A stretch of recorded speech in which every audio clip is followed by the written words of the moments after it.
550 and 92.9 WAME.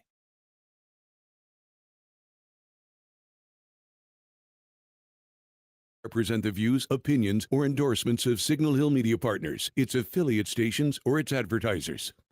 Say what you want. Welcome to We're Just Saying with Senator Vickie Sawyer and co-host David Coble. Join them each week as they provide the latest updates on legislation affecting North Carolina, from breaking down key bills to answering your live call-in questions. Senator Sawyer and David engage in meaningful conversations on the issues that matter most to our state. No matter your political affiliation, We're Just Saying keeps you informed and involved in the efforts to make North Carolina a better place for everyone. Welcome to the conversation. All right. Normally you would hear David kind of chiming in and telling you welcome, welcome, welcome, but David's not here. And Senator Sawyer's not here. So, of course, the only logical thing to do is to have Debbie Page here. So, good morning, Debbie. Good morning, Billy Buck. How are you today? Doing well, thank you. And so this is Walk for Recovery, that Iredale Walk For recovery. for Recovery. Yes. Just want to make sure I got it right, Yes. because there's a person in here that really is a stickler on things to do it, correctly. Yes. And I won't say what his name Okay. is. Okay. Since there's only one male in the room besides you, I that's think right. we can figure out who that is. So, start us off and tell us who everybody is and why you're here. Well, first off, I want to thank Vickie for letting us take over her show today. And I also want to thank Vickie and Brett and Sawyer Insurance for supporting us from the very beginning since we started the walk 8 years ago. They've been wonderful supporters, and Vickie does so much good work up in Raleigh for the county and for the folks. And we just really appreciate her, and we appreciate this time to talk about the Walk for Recovery. Yeah. Well, today we have Terry Blankenship. She is with EMS Community Response Support Team. If I can get that out, it's a lot.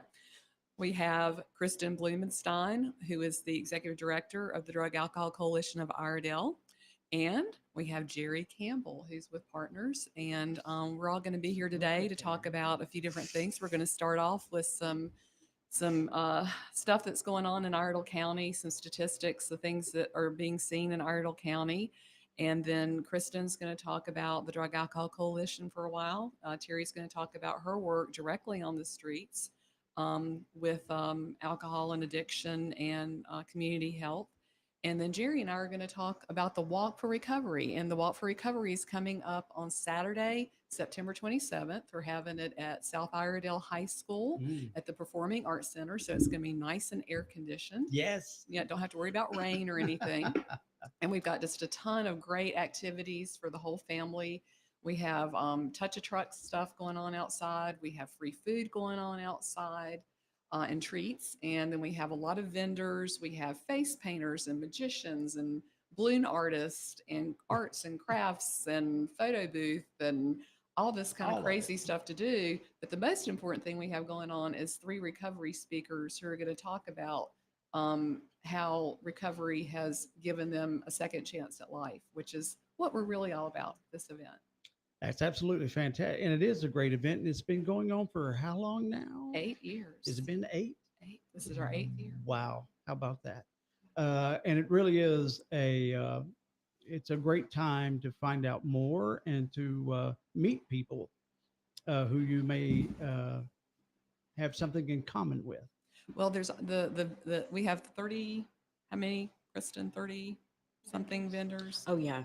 30, More than that. close to 40, More than that, close yeah. to 40 There's a bunch. vendors. A lot. And these folks are from all kinds of services. It's not just recovery stuff. It's schools are going to be there, and different agencies are going to be there, and just learn about different things you can access in the community. So it's a great time for that kind of informational stuff too. And we have people there who can talk to you if you have someone that you're concerned about in your family or among your friend group that you want to talk about some treatment or help for them. Right.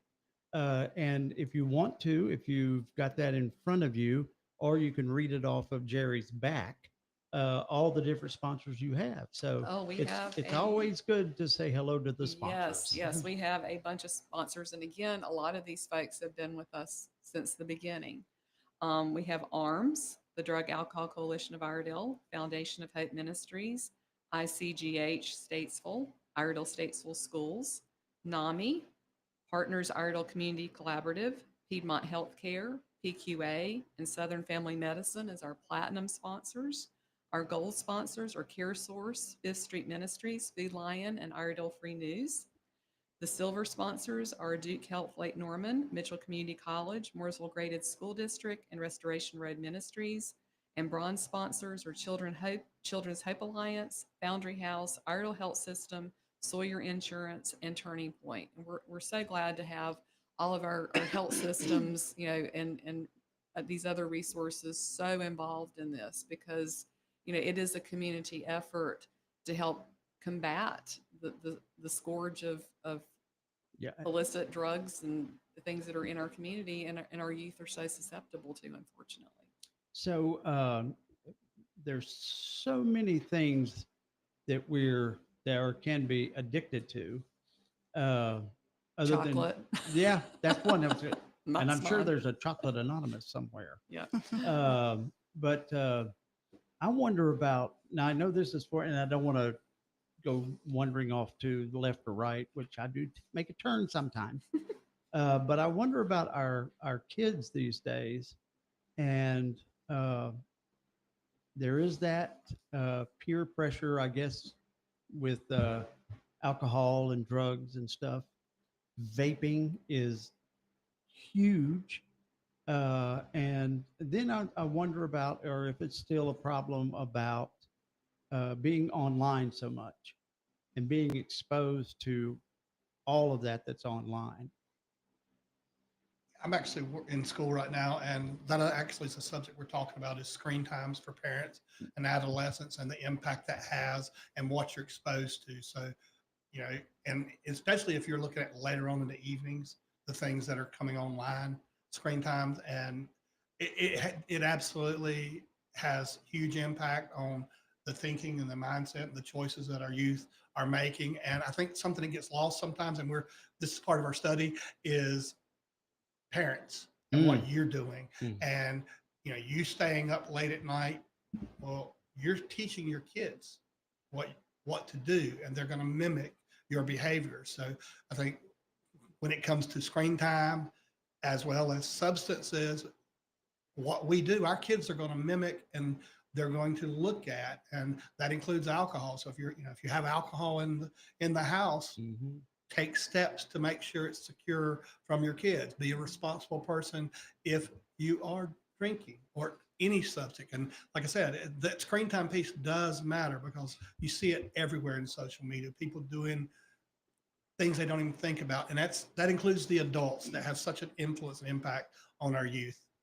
And I think it's isolating kids too. I was reading a study the other day that my generation, I'm a late boomer, that we still love to get together and be around people. And that as you go down younger and younger and younger, and maybe it has something to do with the pandemic and that isolation, I don't know, that they're less and less social and prefer social media and texting and things like that to communicate with others, It's which is also isolating. it's also expanded access to these things. A lot of kids have cash apps or PayPal accounts or whatnot, and they can go on the darkest parts of the internet and order things and have it sent home before mom and dad even get home and check the mail. I've ran into that in a few different cases. I've asked some younger people that worked with us and the computers and stuff, and I was like, the dark web, you talk about the dark web, and I went to www.darkweb.com. And there was nothing there. No, that's not So I'm just kidding. Well, the dark web's anywhere you go, and it's so open access. To Terry's point, it's scary. Oh yeah. It's a different world than when I was a kid. Yeah, absolutely.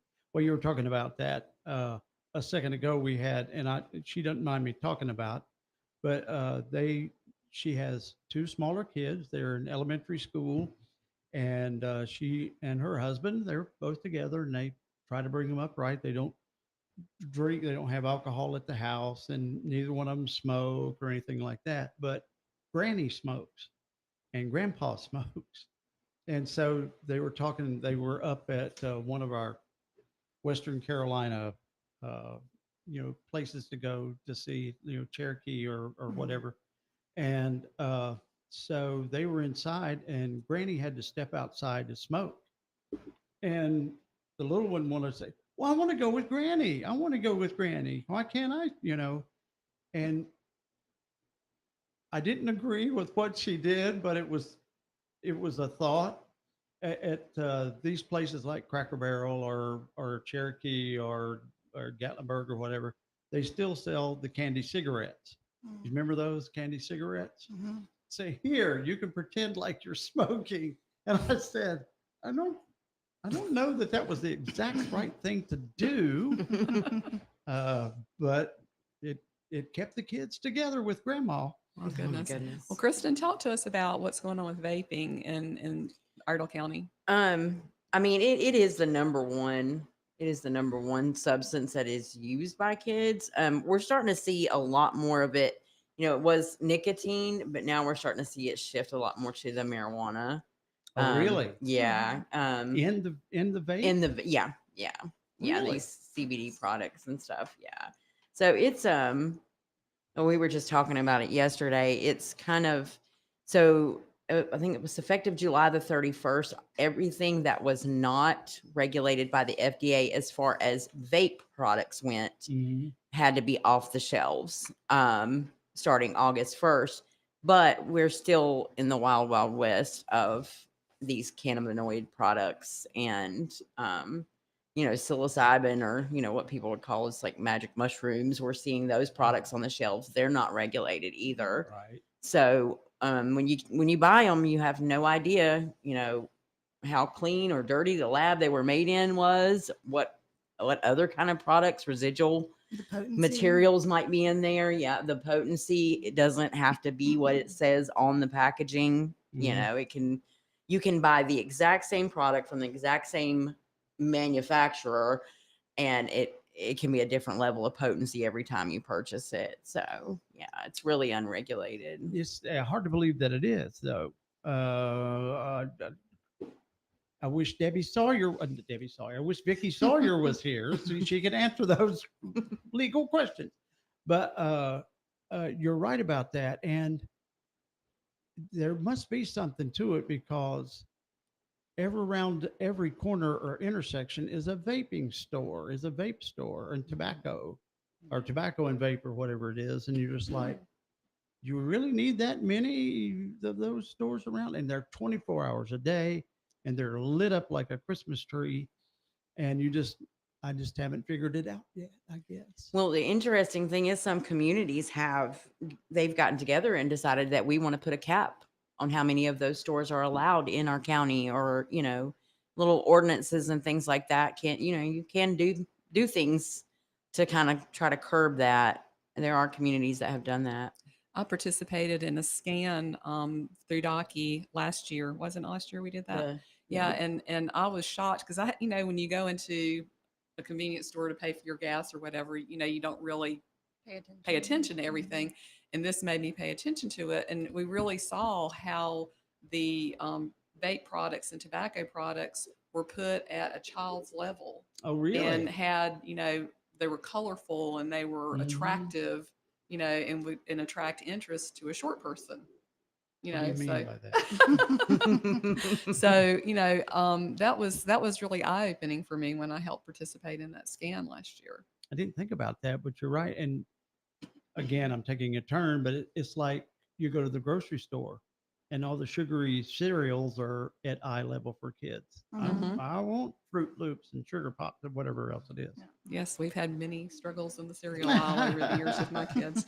But can in imagine. 2022, the North Carolina Youth Tobacco Survey showed that 1 in 8 high school students currently use a tobacco product, and 18,600 middle school students in North Carolina are using tobacco products, and 57,300 high school students are using tobacco products. And that's vaping, traditional tobacco, chewing tobacco, whatever. So That's pretty frightening.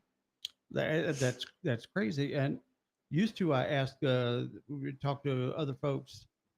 They want to, well, the schools, they want to start in the 6th grade with, what are you going to do when you grow up, when you graduate? And I was like, 6th grade? You're going to start that far down? And I guess 6th grade is probably you're starting that young with intervention with children. I think maybe even it should be a little younger. Really? 6th grade is in the middle schools now. And, That's true. if they're already exposed to those things on the school bus or, in their Snapchat or, or, whatever their community is, yeah, to get ahead of it, we would have to start closer to like 2nd or 3rd grade. I don't think we talk enough about the fact that, we talk about the dangers of, substance use and some of the dangers that kids face with substance use, but I don't think we talk enough about the danger of developing a substance use disorder. Mm-hmm. And 9 out of 10 people that have a substance use disorder started using before the age of 18. So what we really want to do is delay that age of first use until they're mature and their brains have developed and, they can make better choices. But when they use that young, their chances greatly increase of developing a substance use disorder on down the road. And there's a myth that only certain substances are considered a gateway. Mm-hmm. Any substance can be a gateway drug or substance to getting into more dangerous substances. And in particular today, because of the potential that you might get something that's laced with something else. So, I mean, so when you hear people say, oh, no, marijuana is not a gateway drug, it absolutely stands as a gateway drug. And some of the current data shows 64%, this is North Carolina data, of high school students have used tobacco vapes that have marijuana in them. That's scary data. Wow. You remember when you probably do, back in the day at high school when I went to North for 2 years and then they built West and went to West for 2 years. And West opened in 1975. And in 1975, we had a smoking court where if you were a senior, I guess maybe a junior, whatever, you could go to the smoking courtyard and smoke away. North Ardle had this smoking patio outside of C building, I think it was. Statesville High School had an oak tree. An oak tree. Yes, You that went to was the oak tree. smoking area. Yeah. Down near the stadium, big oak tree beside the building. And when I first started teaching at East Mecklenburg in 1980, gosh, what was it? 84, 85? Yeah, 84, 85. There was a courtyard where all the kids went out and smoked in between classes or at break or lunch. So It's changed. through Things have the changed. 80s. Yeah. Really? Yeah. So it's kind of funny that I guess it was, your dad started smoking in the war. And so you're going to smoke too. I don't know. I think the scary thing today is there was designated areas Yes. for smoking then. For vaping, it happens all the time. Pick up a pen. It could be, the person could have a pen that is actually a vape, USB cartridge, all of those things. There's so many different things now and you can purchase them readily on Amazon that you can use vapes in.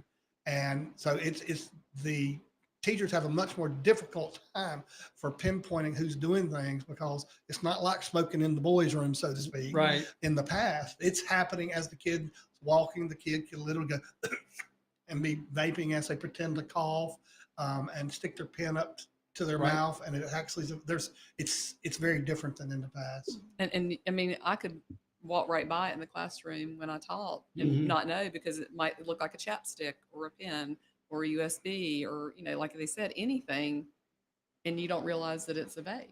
So doesn't it make the big smoke though?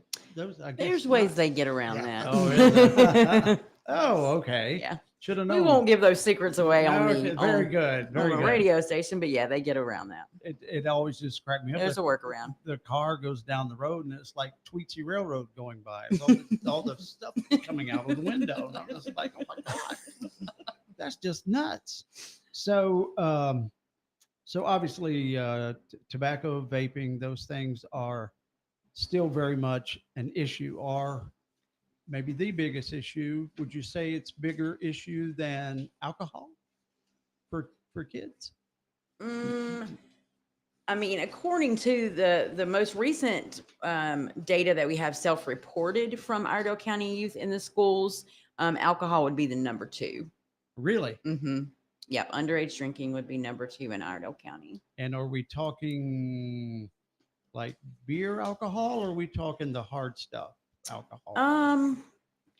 It just it with kids. The thing about the majority of kids that drink, we know that they binge drink. Like 90% of people underage that are drinking are also binge drinking. So that's like 4 more drinks, I think, for girls and 5 or more for boys in one setting. And so that's where you start running into, more problems like alcohol poisoning and, bad choices, sexual assaults, things like that go on once the binge drinking happens. And I don't think you ask it, which is it any particular one? It's whichever one would have access to. So it could be wine, it could be beer, it could be the coolers, it could be harder liquor such as bourbon, gin. And a lot of times, honestly, it's what's in mom and dad's cabinet or refrigerator, because that's probably the number one place where that young person is going to first access alcohol. And so it could be any of the spirits or any of the other things. It's basically which one they can get hold of. Right. Well, we're going to take a quick break here for a second or two and come back with more information that you'll need to know about, and tell you more about Walk for Recovery, the Iredell Walk for Recovery, that's going to be happening at South Iredell High School. And what's the date again? September 27th, Saturday, 4 to 7. It's like next week. Saturday Week and a week. day. Yeah. Wow. All right, it's 11:25. Hey, looky there's Ryan Scott over here at the Ford store, Randy Marion Ford Lincoln. Hey, Ryan. I tell you, Billy Buck, everybody is looking for a deal, and the Ford store has a deal. Come see us today, Randy Marion Ford Lincoln, I-77, exit 49B. And as I say, look for the spinning car, because, folks, that is where the deals are. This is William Morgan with Capital Management Group. Think of all the fads you've seen over the years. If they were meant to last, you'd still be wearing platform shoes, driving a Firebird, playing Pac-Man. But fads don't last, and that's true in finance too. So why do many big financial institutions promote the latest investment fads? Sure, they look good now, but it's doubtful they will stand the test of time. If that's how these firms handle their money, do you really want them managing yours? At Capital Management Group, we invest with sound economic principles, not in fleeting trends. This approach has served our clients well for several generations. Sound financial advice never goes out of style. Let's talk about how Capital Management Group could work for you. Call us at 704-878-6677 for a free consultation, or visit our website at mycmg.net. At Piedmont Healthcare, we believe in more than just treating patients. We're committed to understanding and addressing the unique needs facing our community. Being a physician-owned network means that we're not just healthcare providers. We're your neighbors, your friends, and your partners in health. With strong ties to local communities, we're able to offer personalized care that truly understands your needs. When you choose Piedmont Healthcare, you're not just choosing healthcare, you're choosing to be part of a community that cares. If you're ready to experience the difference for yourself, call our new patient hotline at 833-PHC for you. That's 833-742-4968. Or you can just request an appointment online, phcappointments.com. Ashe County is open for adventure, and the mountains are calling. Stroll through downtown West Jefferson. Explore the historic West Jefferson Hotel and savor the famous Ashe County cheese. Gear up at Foot Sloggers and Mountain Outfitters, then catch a flick at the Cozy Parkway Theater. Head up to Lansing for a bite at Liar's Bench or a Smithy Burger at the Log House. Don't miss the Lost Prophet Center for Cultural Arts and pop into the Squirrel and Nut for one-of-a-kind finds. From small town charm to big mountain views, Ashe County has it all. Hey, if you're looking for a new mattress, come on by Southern Comfort Furniture and Mattress at 1010 Salisbury Road. They carry the gold standard of two-sided mattresses, Golden Mattress. Why pay for a one-sided mattress when you can get a two-sided mattress for less than the price of a one-sided mattress? At Southern Comfort, we stock the only two-sided pocketed coil mattress on the market. We stock the old school heavy duty coil mattress for the 300 plus pound size person. We have plush to firm to fit whatever comfort level you're looking for, and everything's in stock. So why wait and why pay high prices for a one-sided mattress when you can get two sides for less than the price of a one side? Come on by the gold standard of two-sided mattresses. And this just in, stop by now to see the brand new inventory of recliners by Best Home Furnishings at Southern Comfort Furniture and Mattress, 1010 Salisbury Road in Statesville. Jay White here from Central Line of Realty, and at Central Line of Realty, we put you at the center of everything we do. We're right here in the center of North Carolina, and if you are selling a home or buying a home or adding doors to your rental portfolio, whatever your real estate needs are, put the team at Central Line of Realty to work for you. Go to centrallineofrealty.com and let's get started.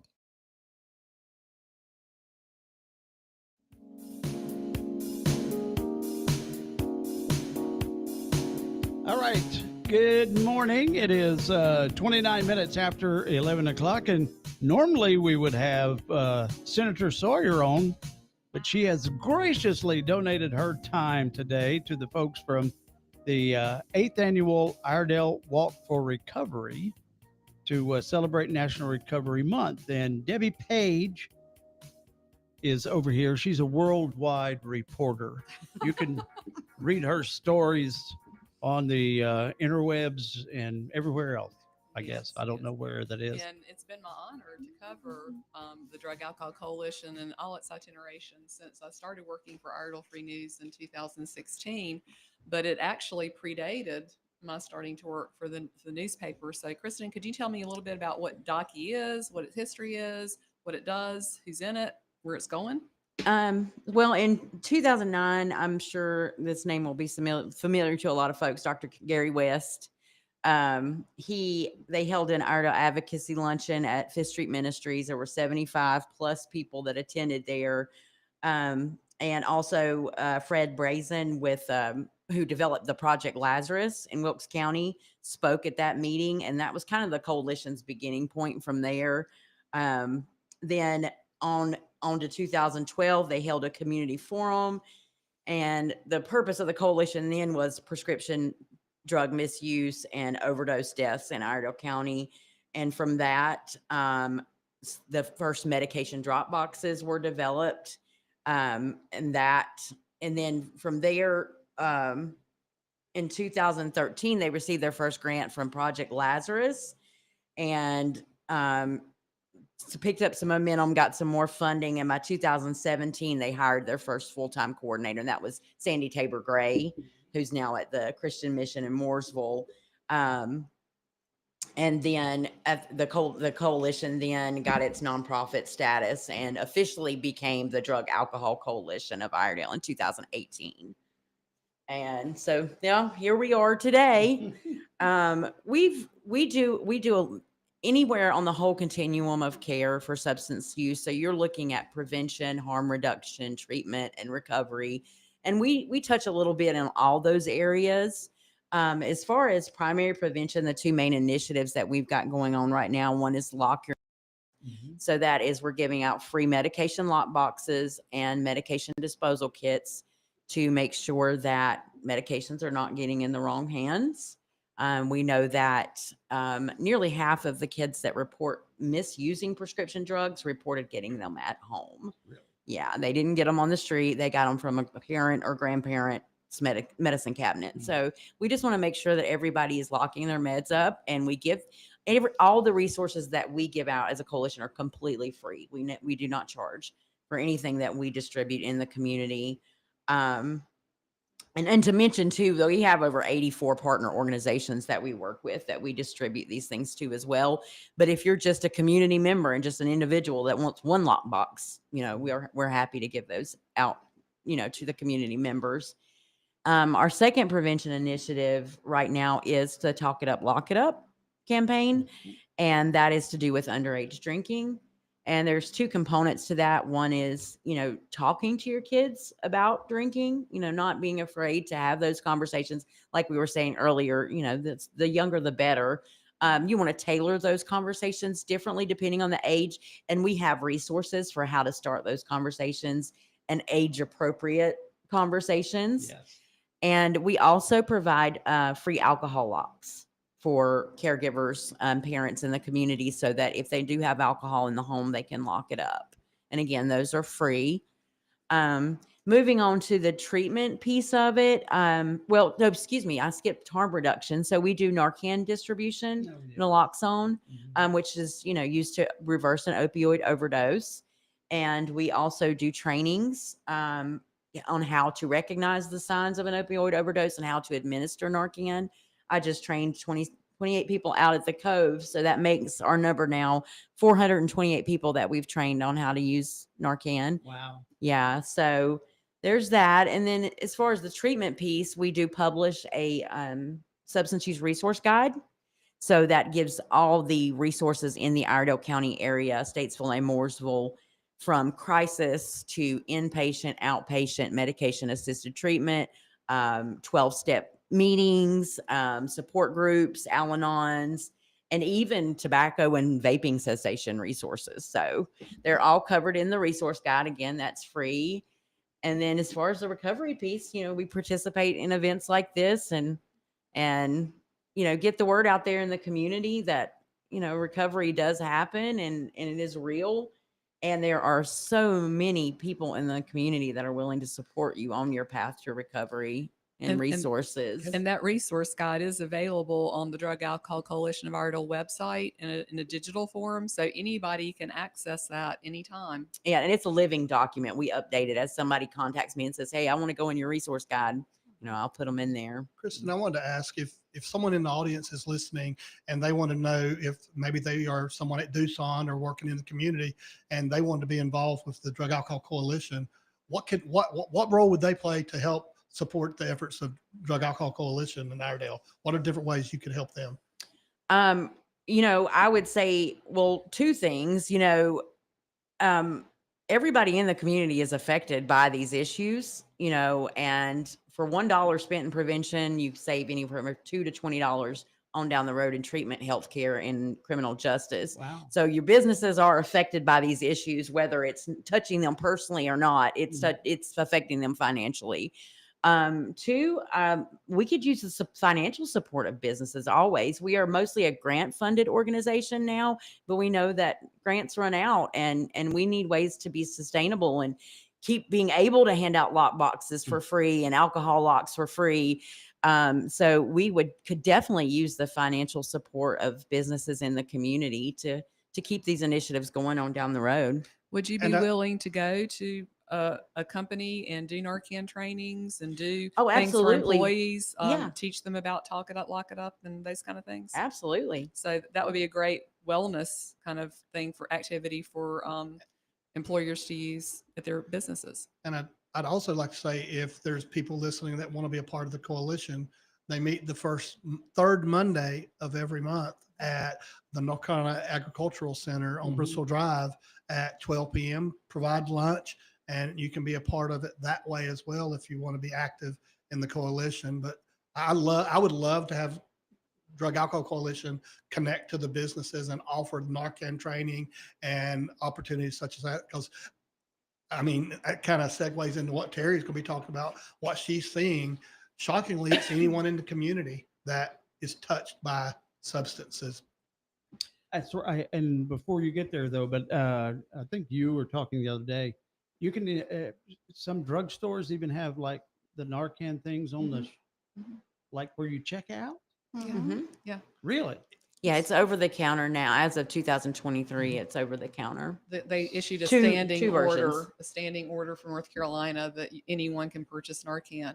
And like if you're like, my husband has had to have opioids after back surgeries. Yeah. And I have Narcan at the house because you don't know if he takes that opioid with his blood pressure medicine and his cholesterol medicine and the blood thinners and all that. You don't know what that interaction is going to be in any person's body. because we all have different body chemistry. So if you have an opioid in your house for any kind of treatment, you need to make sure you have Narcan there too. It's kind of like an EpiPen. Yeah, It really is. something else. Better to have and not need than Exactly. need and not Yeah. have. But doesn't it take some sort of training to use that? It does, but it's very simple. I mean, it's very simple to use. The training is more it's the easiest part of the training is how to administer it. Yeah. The training is more for how to store it Oh, and okay. and the stigma around it kind of, kind of squashing some of those beliefs around it that it's dangerous or Right. that, you can get high off of it or things like that. And also recognizing that How- someone's in an overdose is And- part of that Yeah. training. Yeah. How And do don't- you know that's what's going on? And don't forget, most of the times when the Narcan's done now, I think there's a perception it's going to be a needle. It's not. It's usually nasal. So It's like a nasal. it's a nasal spray. Mhm. So I think people vision it because you said EpiPen. Well, it is like an EpiPen in terms of it helps counter, but it's actually almost always going to be a nasal spray that's used nowadays. Okay. And you're talking about getting involved and everything. I can remember back, it was a long time ago, and I was teaching Sunday school class at our church. And I know, people are surprised. But there was a family up the road, and she called one day and said, "You've got, I couldn't remember. We'll say Jack. You had Jack came by and everything, and I think he's into drugs, and I think he's into this. Can you talk to him?" And I'm like, no, because I don't know what to say. And that's So- what Docky can do. So It that's can what- teach you those things, how to talk to your kids. So you've got all that kind of material. Mhm. Yeah, and I'll tell you, the biggest phone call that I get on our DACI phone number Mhm. is I have someone that has a problem and I have no idea what to do. Mm. And so that usually is about an hour-long conversation for me on the phone of trying to figure out what resources this person needs and kind of offering some advice to them on how to deal with whatever situation it is. Because it's very unique. Every phone call I get, it's a very unique situation. It can be an older person, somebody's husband one minute, then it's my 17-year-old daughter the next phone call. So, it's just kind of, gauging what that need for that family might be in that moment and trying to walk them through it. Well, Kristen, tell me how someone can get in the know. How's that for a segue? Well, we also we have an event every year. We have our annual In the Know event, and that is for people in the community, just your regular community members, not people that are in the substance use field, but your average person that Parents, ministers, Yeah. youth group leaders, Business owners. anybody. Billy Buck. Yeah, Billy Buck. Yeah. Yeah, and just to we're wanting to focus this year on raising resilient kids and just help the community, give them the tools to be healthier and stronger and safer. But In the Know will happen March 10th. So I'm going to do another plug here. We hadn't planned on this, but That's good. Ah. March 10th, 2026 at the Statesville Civic Center. And that's more like an all-day event. We have main speakers there, and then we have, smaller breakout sessions that people can select which ones they want to go to for what applies to them. So that's usually from around 9 a.m. to 2 a.m. We haven't locked down the definite time yet, but we have locked down the date. We do know for sure it'll be March 10th. And it's a great way for people that might have someone in the family that's struggling and they just want to learn more about how to help them and also about how to take care of themselves in that situation when you can't help.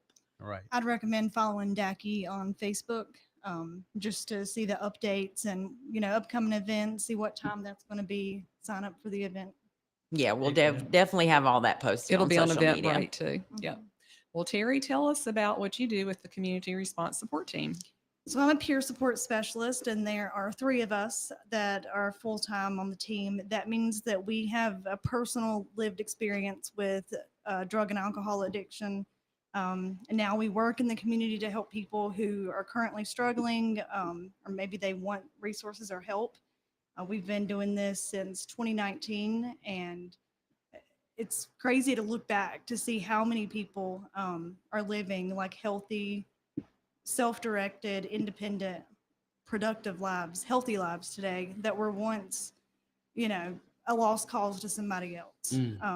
I mean, I've even had a few people who put me back in my place because after being in it for a while, you get a little jaded and it can wear on you a little bit. But there've been quite a few who have just really surprised us and have just, it was their time and they took the opportunity and they ran with it. So we spend most of our time just helping people overcome all the barriers that are in the beginning, the hardest things that keep them from making it to the next step. So that could be going into detox or finding an inpatient program. We don't have any inpatient programs in Iredell County, so usually we're sending somebody to the coast or up in the mountains in Asheville, maybe Charlotte.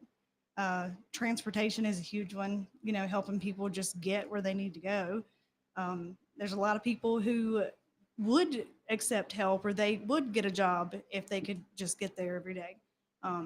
We help people get their IDs. We've had people get their driver's license back after not having them for like 10, 15 years. Wow. People who haven't had housing in, 7, 8, 9 years, and now they're in permanent, stable housing. We have people who lost custody of their kids, and were in the foster care system, but have completed all the necessary steps to get their kids back.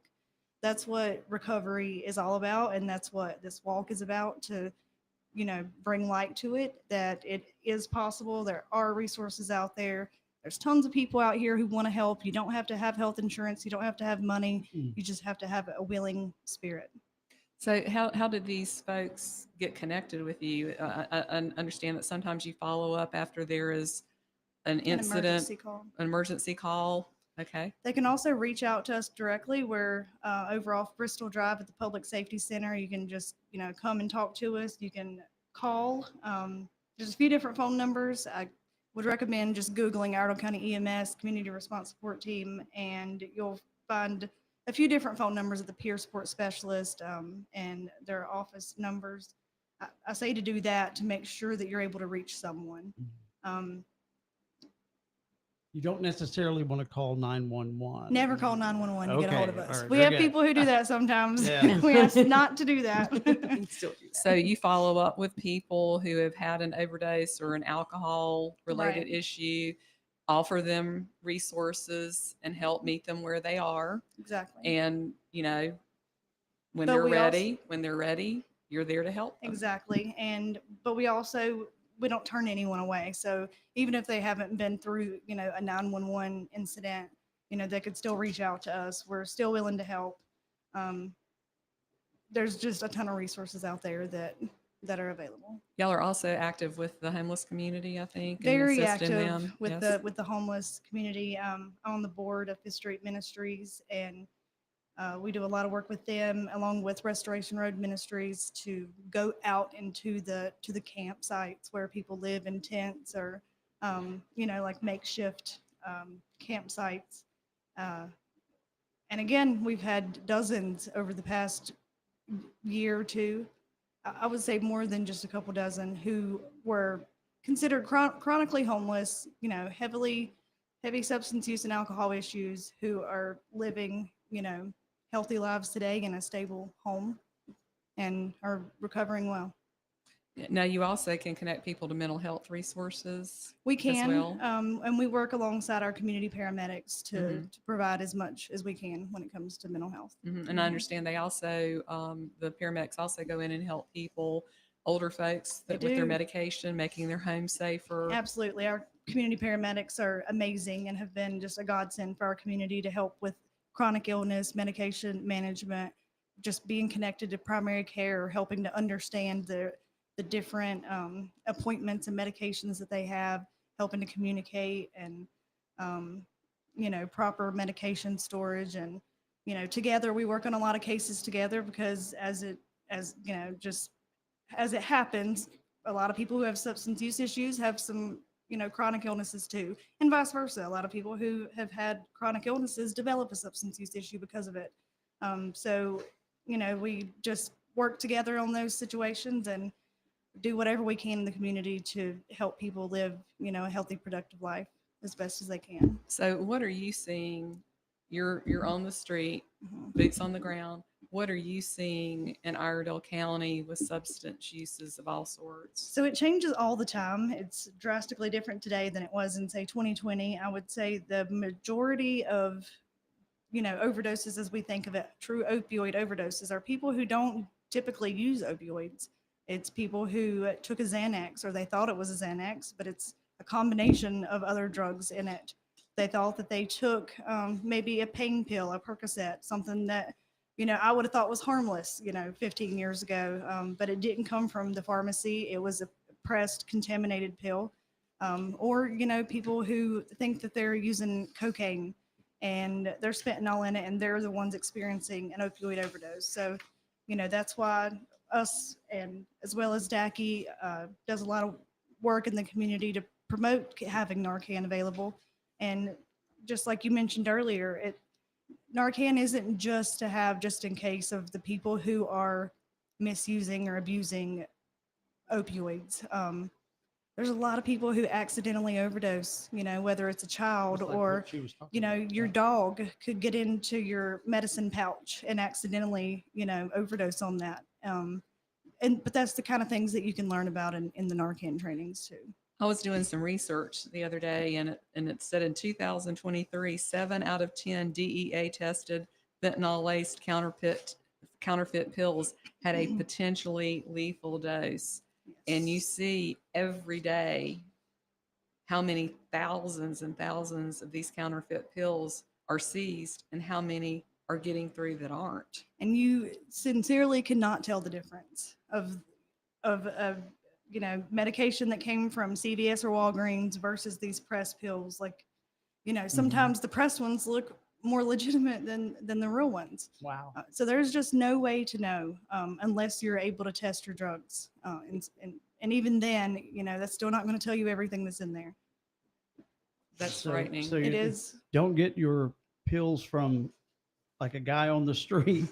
Go to your No. pharmacy. Not and even get from a your- family member. Oh, yeah, We've had yeah, that happen yeah. of where someone, thought that it was okay that their aunt gave them a Xanax, but aunt didn't know, she didn't know any different, and thought her friend gave her a Xanax. And And it's it just was. not safe unless that medication, I know it's cliche and we've said it for years and years and years, but it's more true today than it has ever been. If your doctor didn't prescribe it to you and it's not a current medication, you just cannot take that risk.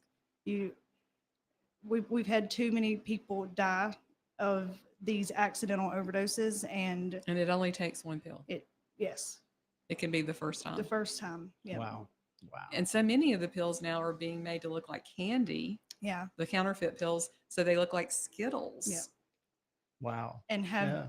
just a list of different substances that are in them. One thing that we know for sure that we're seeing now is xylazine is being mixed in with the fentanyl. People say, why would you do that? Xylazine is not even meant for human consumption. It's a veterinarian medication to sedate large animals. And the reason why they're doing it is because fentanyl is a very fast-acting but short-lived pain reliever. So, it will get you high for a minute, but it's only going to last a couple minutes. So the xylazine is being put in there to, as they say on the streets, give it legs to make it last a little longer. Mm. But it's having some pretty serious health implications for the people who are taking those drugs.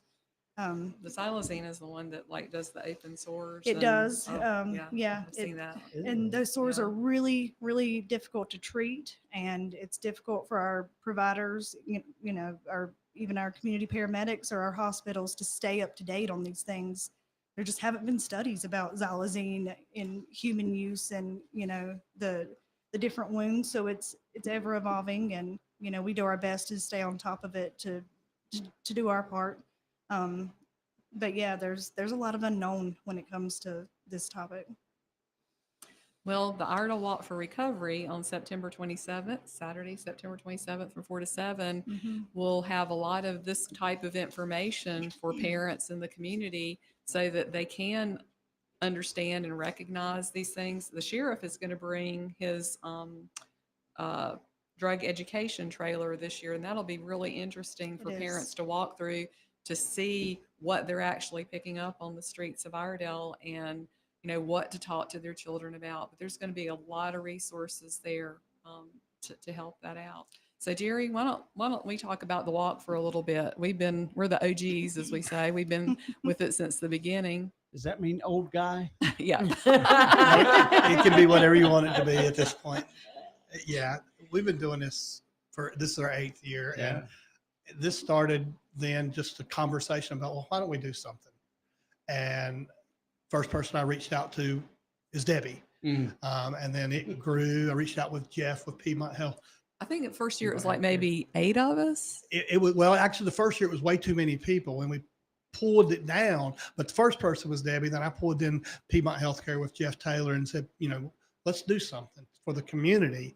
And Then this Jill with Docky got Yeah. involved, and and Patty West, and it's grown and grown. Fifth Street is our fiduciary. They've done that for the entire time. But it's just grown and grown. And this year we were like, well, we're going to keep the current sponsors we've had. And then we kept getting more people saying, yes, we want to be a part of the Iredell Walk for Recovery and support it. And we're like, well, we need to make it bigger and better and stronger. And it's an incredible event this year at the PAX building, Performing Arts Center at Iredell Statesville School, South Iredell High School, 4 o'clock to 7. And like I said, the stuff that's going on is designed for family. Bring your family, bring your parents, your grandparents. we have a lot of fun. Your kids. Yeah. We'll have face painting, 2 different ones. We have magician, professional. We have the face painting is unreal. The balloons are unreal. And I think we're bringing in different groups. We've got the Boys and Girls Club will be doing a presentation on stage. We've got a stepping group that'll be coming and doing a presentation Lake as well. Norman High School Lake Chorus. Norman High School Chorus will be there. We're going to have we- prizes. And we Iredell Statesville Schools through Statesville High School is doing a interactive mural for kids to be a part of and put things, and it's going to be themed about recovery. So that's really big. But the primary thing is our 3 stories for recovery. So we want everybody to participate in those things, grab a hot dog or 2 and have fun. But when our speakers come on, and we'll have posted signage noting when they're going to be speaking. We want to fill it up where those stories are heard. Yeah. Because they're touching, they're powerful. I listened to one this morning, and about a third of the group in the audience on a Zoom call were in tears hearing the powerful story of recovery. And we've got 3, including one of them. Our feature story is the lady is now a physician's assistant for a local group that is actually one of our sponsors. So her journey took her all through that, and in recovery, she's now a PA supporting people that live in recovery. So it is such a powerful event. I put so much passion into it, but these ladies here are also a part of the team as well and can speak as much as I can about it. I'm just one of the OGs. I've been here since we started. and the walk is we do a walk, but it's a little different. When we first had it at ESC Park, we actually walked down the Greenway there in Troutman, and I about got killed one time, the last one, trying to get people across the street and take pictures at the same time. So we had to move to South Iredell last year because of Helene. We had so much bad weather and everything. And we had started to do the walk a little differently. We wanted people to engage with the community agencies that are there. So we came up with a stamp card, and the folks walk around and talk to the different agencies and get their card stamped. And once they have it stamped 12 times, they don't have to talk to everybody, but pick out 12 they want to talk to. They can come bring it to us at the Walk for Recovery table. And then we have prize drawings about 10 minutes to 7 at the end. And I think we have some pretty good prizes this year. Kristen can talk about Yeah, those. we've got, I think there was like we've got a $300, I think, Walmart card, a Wow. $200 card, a one, and then and then some Visa cards too. And then we're gonna have two $50 cards for Groucho's and two $50 cards for Sub Express downtown. That'll get you a lot of food. Yeah. And you can come too, Billy, and eat and register. But I know Debbie mentioned you don't have to go to every vendor or sponsor table. We really encourage you to go by, go talk to the people at Food Line, go talk to Piedmont Healthcare, go to the Drug Alcohol Coalition table, go to the Walk table, Iredell Statesville Schools, because these sponsors are actively involved in supporting prevention and recovery. And the event's called the Walk for Recovery, but the focus, there's a lot of vendors there and people there that are trying to work on prevention and getting the message out that you'd much rather have preventative methods than deal with going through recovery. And Chan Austin of the Statesville PD is cooking our hot dogs for us, and all that was provided by Food Line, chips, all that kind of thing, and water's provided by Niagara Water. And I do want to thank our sponsors one more time. Our platinum sponsors are ARMS, Drug Alcohol Coalition of Iredell, Foundation of Hope Ministries, ICGH Statesville, Iredell Statesville Schools, NAMI, Partners Iredell Community Collaborative, Piedmont Healthcare, PQA, and Southern Family Medicine. Our goal sponsors are CareSource, Fifth Street Ministries, Food Lion, Iredell Free News, Silver, Duke Health, Lake Norman, Mitchell Community College, Mooresville Graded School District, and Restoration Road Ministries. Bronze, Children's Hope Alliance, Foundry House, Iredell Health System, Sawyer Insurance, and Turning Point. And without all these folks, all these sponsors, all these volunteers, we have the Boy Scout Troops 377 coming. South Iredell's MJROTC is helping out. The South Iredell girls basketball team is helping out. You said the Scouts. The Scouts, yeah. We've got all these great young people that are helping us out, carrying stuff and, passing out water bottles and T-shirts and things. So, it is really a community event, and we hope everybody will come Saturday, September 27th from 4 to 7 p.m. at South Iredell High School Performing Arts Center. And you can go on Facebook to Iredell Walk for Recovery. And you even have a YouTube channel. Yes. And you have a website. We So do. all that on there. So you can check all that out as well. Iredell Walk for Recovery website has tons of information on it. And all of the year of COVID, we came to your studio at WAMI and did recordings. So all those videos are still up on YouTube, and there's tons of great information and stories that will make Sandy Tabor Gray makes me cry every time I watch it. So. Did we mention our photo booth? Yeah, we did. So I want to make sure Photo booth's fun. Bring your family and take a picture with that as well. Yeah. We have a cool backdrop and all kinds of props and everything. It's you fun. too, Billy. We want to get you in the photo booth. Okay. As long as that's not a kissing booth. All right. So thanks again, Debbie, Jerry, Kristen, Terry. And I think one or maybe all, or we'll see you back next week. Some of us, yeah. I'll see you Monday. Yeah. Oh, you already know. Okay. We'll be on Jeff McNeely's show on Monday, and we'll be with you, Billy Buck, on Wednesday at 9 o'clock. How about that? Yeah. Who knew? All right. Well, thanks once again. Looking forward to this. Thank you, Billy. Thank you. All right.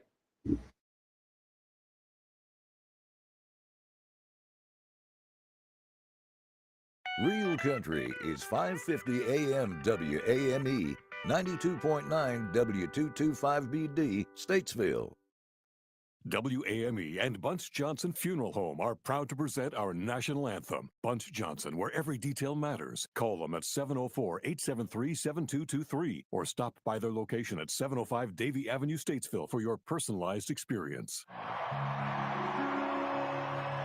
Oh, say, and you see by the dawn's early light,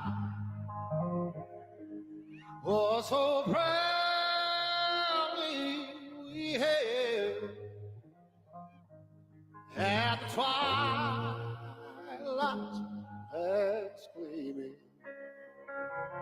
whose broad stripes and bright stars through the perilous fight.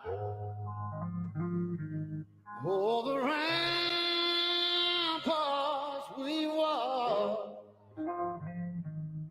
so gallantly stream.